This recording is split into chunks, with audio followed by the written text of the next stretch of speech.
Hello बच्चों, स्वागत है आप सभी का रैंक बूस्टर सीरीज में। आज यहाँ पे हम लोग रैंक बूस्टर सीरीज में डिस्कस करेंगे फ्लूइड मोज़ेक मॉडल को।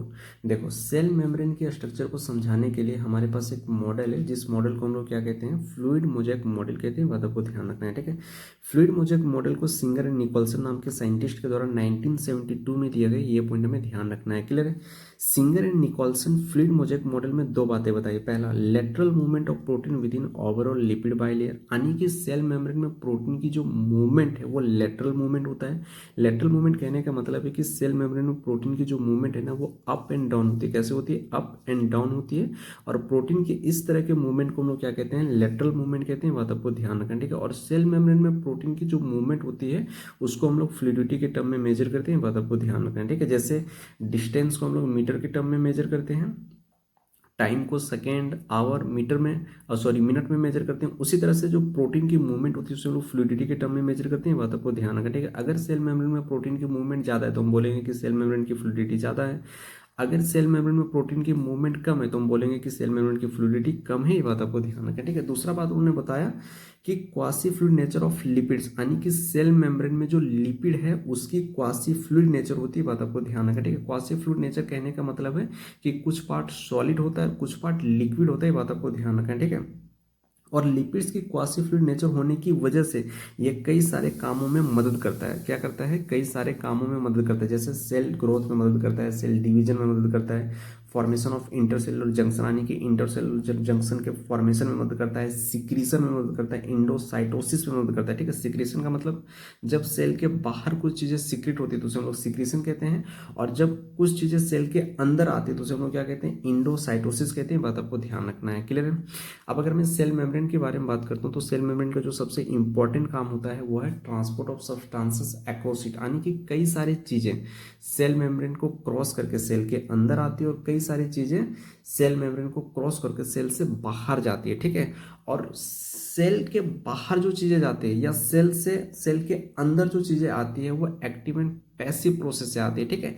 तो अब हम लोग एक्टिव एंड पैसिव ट्रांसपोर्ट को समझने वाले हैं, क्लियर है।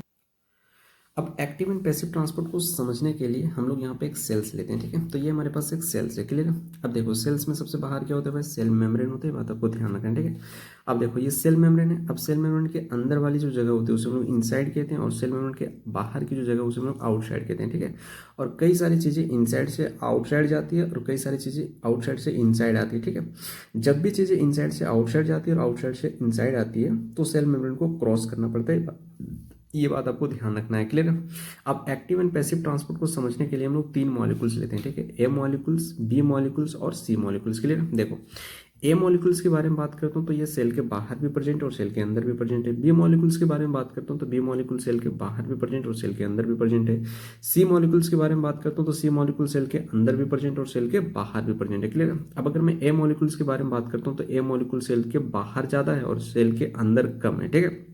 तो यहाँ पर एक ग्रेडियंट बन गया, और ग्रेडियंट का मतलब डिफरेंस, ठीक है। और ग्रेडियंट का हमेशा जो डायरेक्शन होता है वो हाई से लो की तरफ होता है। ये बात आपको ध्यान रखना, ठीक है। अगर मैं बी मॉलिक्यूल्स के बारे में बात करता हूँ तो बी मॉलिक्यूल्स सेल के बाहर ज़्यादा है और सेल के अंदर कम है, ठीक है। तो यहाँ पर भी एक ग्रेडियंट बन गया, और ग्रेडियंट का डायरेक्शन हमेशा हाई से लो की तरफ होता है। ये बात आपको ध्यान रखना, ठीक है। अगर मैं सी मॉलिक्यूल्स के बारे में बात करता हूँ तो सी मॉलिक्यूल सेल के अंदर ज़्यादा है और सेल के बाहर कम है, ठीक है। तो यहाँ पर भी एक ग्रेडियंट बन गया, और ग्रेडियंट का डायरेक्शन हमेशा हाई से लो की तरफ होता है। ये बात आपको ध्यान रखना है, क्लियर है। अब देखो, ए मॉलिक्यूल्स के बारे में बात करता हूँ तो ए मॉलिक्यूल का जो मूवमेंट है वो सेल के अंदर होगा, ठीक है। सेल का अंदर होगा, ठीक है। तो देखो, ए मॉलिक्यूल की जो मूवमेंट है वो सेल के अंदर होगा, और देखो यहाँ पे ए मॉलिक्यूल की जो मूवमेंट हो रही है वो ग्रेडियंट के अलोंग हो रही है, यानी कि जिधर ग्रेडियंट का डायरेक्शन उधर ही मूवमेंट हो रहा है। इसी तरह से बी मॉलिक्यूल्स के बारे में बात करता हूँ तो बी मॉलिक्यूल की भी जो मूवमेंट है वो सेल के अंदर होगा, ठीक है। तो बी मॉलिक्यूल की जो मूवमेंट है वो ग्रेडियंट के डायरेक्शन में हो रहा है, ठीक है। तो जिधर ग्रेडियंट का डायरेक्शन उधर ही अगर मूवमेंट का डायरेक्शन होगा तो इस तरह के मूवमेंट को हम लोग पैसिव ट्रांसपोर्ट कहते हैं। बातों को ध्यान रखना, ठीक है।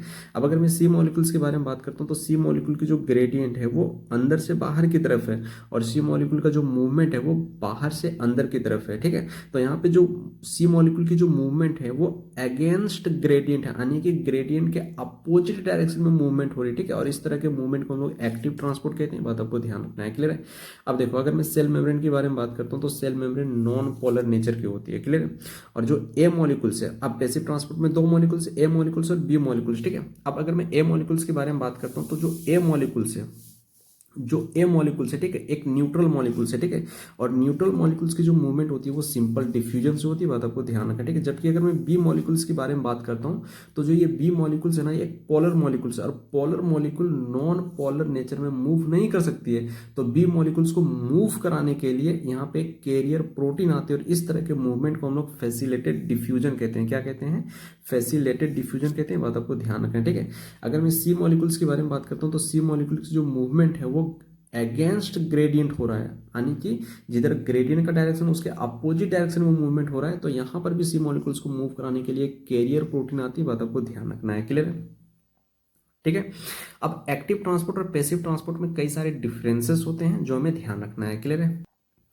ठीक है। तो अब अगर मैं पैसिव ट्रांसपोर्ट के बारे में बात करता हूँ तो पैसिव ट्रांसपोर्ट हाई कंसंट्रेशन से लो कंसंट्रेशन की तरफ मूवमेंट होता है। एक्टिव ट्रांसपोर्ट में लो कंसंट्रेशन से हाई कंसंट्रेशन की तरफ मूवमेंट होता है, बात आपको ध्यान रखना, ठीक है। पैसिव ट्रांसपोर्ट में अलोंग कंसंट्रेशन ग्रेडियंट मूवमेंट होता है, यानी कि जिधर ग्रेडियंट का डायरेक्शन होता है उधर ही मूवमेंट होता है मॉलिक्यूल्स का। और एक्टिव ट्रांसपोर्ट में अगेंस्ट कंसंट्रेशन ग्रेडियंट मूवमेंट होता है, यानी कि जिधर ग्रेडियंट का डायरेक्शन होता है उसके अपोजिट डायरेक्शन में मॉलिक्यूल्स का मूवमेंट होता है, बात आपको ध्यान रखना, ठीक है। पैसिव ट्रांसपोर्ट में कोई भी एनर्जी रिक्वायर्ड नहीं होती, यानी कि नो एनर्जी रिक्वायर्ड, यहाँ पे कोई भी एनर्जी की खर्च नहीं होती है। जबकि एक्टिव ट्रांसपोर्ट में एनर्जी रिक्वायर्ड, यहाँ पे एनर्जी की खर्च होती है और यहाँ पे एनर्जी रिक्वायर्ड होती है एटीपी के फॉर्म में, ये बात आपको ध्यान रखना, ठीक है। अगला पॉइंट हमें ध्यान रखना है कि simple diffusion of water molecule is known as osmosis, यानी कि वाटर मॉलिक्यूल की जो सिंपल डिफ्यूजन होती है उसे हम लोग क्या कहते हैं? ऑस्मोसिस कहते हैं, बात आपको ध्यान रखना है। क्लियर है? अब हमें याद रखना है एग्जाम्पल ऑफ एक्टिव ट्रांसपोर्ट, ठीक है। यानी कि एक्टिव ट्रांसपोर्ट के बारे में बात करता हूँ तो एक्टिव ट्रांसपोर्ट में हमें दो एग्जाम्पल याद रखना है। पहला सोडियम एंड पोटेशियम पंप और दूसरा प्रोटॉन पंप। देखो कहीं पर भी अगर पंप टर्म आता है, क्या आता है? कहीं पर भी अगर पंप टर्म आता है तो वहाँ पे एनर्जी खर्च होगी, और जहाँ पे एनर्जी खर्च होगी वहाँ पे एक्टिव ट्रांसपोर्ट होगा, ये बात आपको ध्यान रखना है। क्लियर है? अब यहाँ पर आपका फ्लूइड मॉजिक मॉडल का जो टॉपिक है वो कंप्लीट होता है। अब आपका काम है इस टॉपिक को अच्छे से रिवाइज करना है, इस टॉपिक से रिलेटेड जितने भी क्वेश्चन उसको अच्छे से प्रैक्टिस करना है। अगर ये वीडियो आपको अच्छा लगता है दोस्त तो लाइक करना, बहुत अच्छा लगता है तो कमेंट करना। फिर मिलते हैं नेक्स्ट वीडियो में, तब तक के लिए बाय बच्चों।